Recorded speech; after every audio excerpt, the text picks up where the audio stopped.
One day I was dog-sitting for a friend at his house, and something happened that reminded me of the movie, Home Alone. I was so used to reading scary stories about what happens to other people that I never thought something like that could happen to me, but it did, in a slightly different way. When I was a kid, I grew up in a rural area in Michigan. There wasn't much to do there except look at trees and crops. It was a pretty lonely place.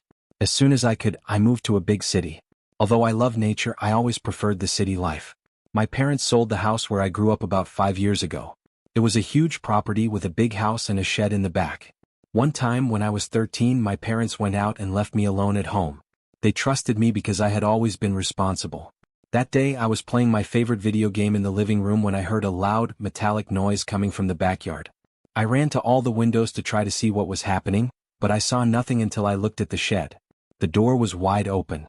Without thinking twice, I grabbed the rifle that was in the closet and went outside. I yelled, asking if anyone was there, but no one answered. I went close to the door, holding the gun tightly and trying to be brave. Inside the shed there was everything: lawn mowers, tools, several things that could hide someone. Even though I was young, I didn't get scared easily, but at that moment I got really nervous. I quickly closed the door and went back inside the house, my heart still racing. After I locked the door, I sat on the window and watched the shed, waiting to see if the door would open again. That door was heavy, impossible to open alone, so I knew someone had opened it.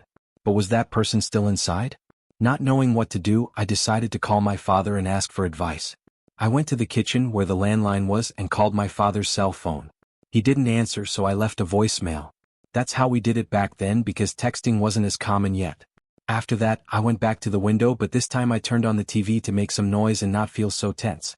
As I stood there, almost giving up on keeping watch, I heard a creaking sound coming from upstairs. My heart raced. I wondered, am I imagining things or is there really someone here? Even though I didn't love this house very much, I saw it as my family's place, and I felt it was my duty to protect it.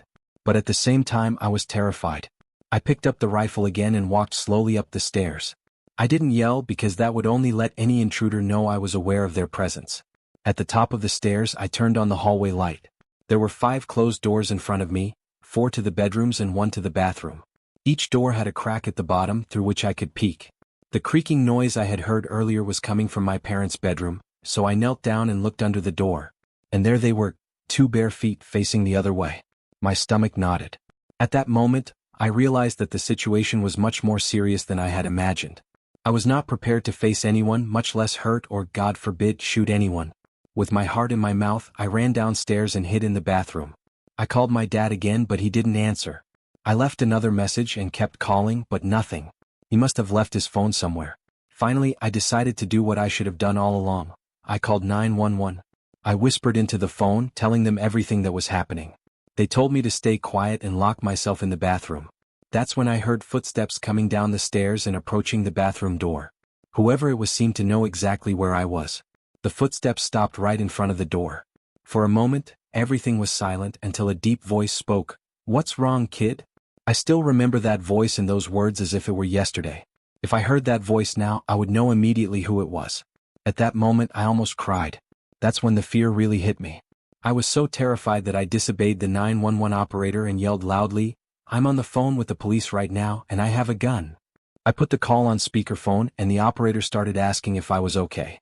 At that moment, the man on the other side of the door tried to open it. When he realized it was locked, I heard his footsteps moving away until the sound faded, and then I heard a door slam. I knew it was the back door. I breathed a sigh of relief, feeling a weight lift from my chest, but I still stood there, waiting, my heart pounding. When the police finally arrived, it felt like £1,000,000 had been lifted off my shoulders. They did a thorough inspection of the house, inside and out, and confirmed that the man was gone. They then asked if I had another place to stay for the night, and I said yes, my uncle's house. We called him, and he came to speak to the police before taking me to his house. But the thing that haunts me the most to this day is that this all happened because of me. I could have prevented it. I left the door unlocked when I went to check the shed. That's when the man came into the house. Even with the rifle in my hands, I didn't feel safe. It was, without a doubt, the most terrifying experience of my life. When I was 18, my parents decided to take a week-long trip to celebrate their wedding anniversary. My sister had already moved out of the house by then, so I was in charge of everything. My parents' property is surrounded by woods and has a dirt road that leads to the main road. This road is very quiet, with only a few houses along it, and each one is quite far from the next. Up there you feel quite isolated. In the city everyone knows each other. You always see familiar faces at the gas station, at the grocery store, and even at the bars, which I only started going to a few years later. It was at one of these gas stations that this story began while my parents were away. I was filling up my car when a black Jeep Cherokee pulled up to the pump next to mine. A man with a goatee got out of the car, greeted me and started filling up the tank as well. In that city it was common for strangers to greet each other, so I thought it was normal. He left the gas hose attached to the car and came over to my side of the pump, asking, "Excuse me, do you know how to get to the interstate from here?" I tried to help him as best I could. He pulled out a notepad and started writing down directions I gave him, which I thought was kind of weird since most people would use their cell phones for that. He thanked me and asked if I was from around here.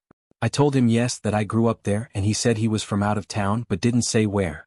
He then went back to his car and put the hose back on the pump. Before getting in the car he asked my name. I told him it was Kate. He smiled and said, "That's a beautiful name," and got in the car. I got in my car and drove off first, turning left to head toward my house. After a few minutes, when I pulled into our driveway, I noticed something strange. The car behind me was the same black Jeep Cherokee. I slowed down, put on my blinker, and turned right onto my parents' property. It was then that I noticed the Jeep drive right past me, heading in the opposite direction from the one I had told it to go to the interstate. When it passed me, it didn't slow down or anything. I thought maybe it had forgotten my directions and ended up going the wrong way. I went inside and went about my day doing what I had to do. Later that night, as I was getting ready to go out and meet my friends, I walked to my car and heard footsteps nearby. Since the house is surrounded by woods and it was summer, I thought it could be any animal, so I didn't think much of it and got in the car and went on my way. But when I got home a few hours later and got out of the car, I heard a male voice coming from somewhere in the woods calling, "Kate." A shiver ran down my spine. I looked around but didn't see anyone, and in a panic I ran to open the front door. I quickly went inside, slammed the door and threw myself on the couch trying to catch my breath. All the neighbors knew my name, but the houses were far apart, so it didn't make sense for someone to call me that way without identifying themselves. I decided to call my parents and tell them what had happened. They said it was probably one of the neighbors and that if it was important, they would knock on the door later. I didn't mention the meeting at the gas station. The next day, which was a Saturday, I stayed home most of the time. Later, when I was getting ready to go out again to meet my friends, I went to my car and once again I heard someone calling "Kate" loudly, but this time it was closer. I didn't think twice. I ran back inside, locked the door and immediately called 911. While I was doing this, I texted my family. 2 police officers arrived shortly after, and they searched the property with their flashlights but found nothing. They told me to call back if it happened again. But the truth is that this didn't reassure me. I felt like there wasn't much they could do. I decided not to leave the house until the next day when I had to go to work. I was a waitress at a nearby restaurant and had a late shift. One day I left the house during the day already feeling a bit paranoid, afraid that I would hear that scary voice again. Luckily I didn't hear anything. Maybe the presence of the police had finally scared whoever it was away. After many hours of work, all I wanted to do was go home and fall asleep. I arrived at the property, parked my car in front of the house and walked up to the door. It was then that I heard footsteps again. But this time it didn't sound like an animal. I stood for a second on the front deck, waiting, and then that familiar voice shouted again, "Kate, don't call the police again, honey." My heart almost stopped. I shouted back, "Do you need help, are you sick?" and ran inside the house. I called the police again and they came once more, walked around the house and then left. My parents suggested that I spend the night at a friend's house, and I totally agreed. They would be back the next night so I would feel safer after that. My friend Alex said I could stay at her house, so I packed a bag and got ready to leave. First, I checked all the windows to make sure there was nothing strange. Then I got out and locked the door as quickly as I could and ran to the car. As I turned the key in the ignition, I heard a sound to my left, outside the driver's side door. I looked and saw a man wearing a mask trying to open the door. The terror left me speechless. It was like the air had been knocked out of me. I started the car and, on impulse, accelerated. He started banging on the window with his elbow, but I spun the car around on the grass and sped down the driveway, turning right onto the road without looking back. I didn't stop until I got to Alex's house. I cried my eyes out the whole way with Alex and his dad on the phone with me.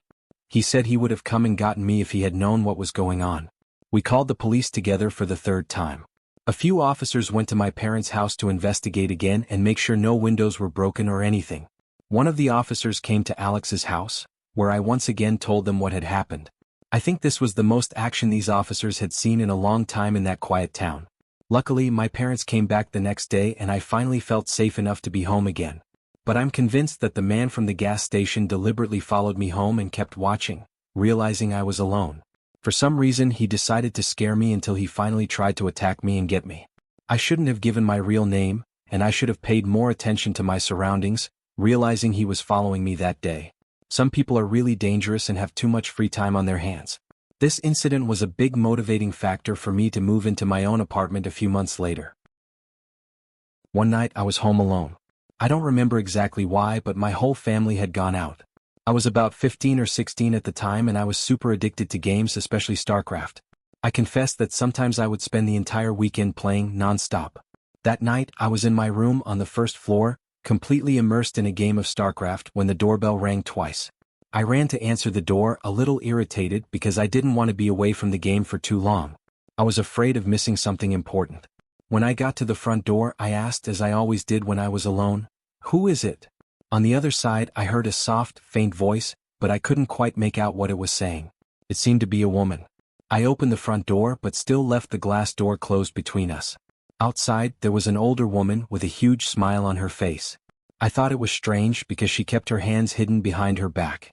"Can I help you?" I asked, a little suspicious. She replied that she needed to use a phone and asked if she could come in. Ever since I was a child, my parents had always taught me never to let strangers into the house, not even women. I felt awkward not knowing how to send her away without being rude. So, a little awkwardly, I suggested that she could go to the library, which was a few blocks away, since they would certainly have a phone there.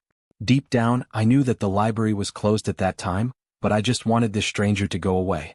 She kept smiling, but what she said next didn't match her smile. "It's very rude to turn your back on an elderly lady asking for help." I didn't know what to do, so I answered in the only way I could think of, "My parents don't allow strangers into the house, it's a rule." As I said this, I slowly started to close the door, apologizing.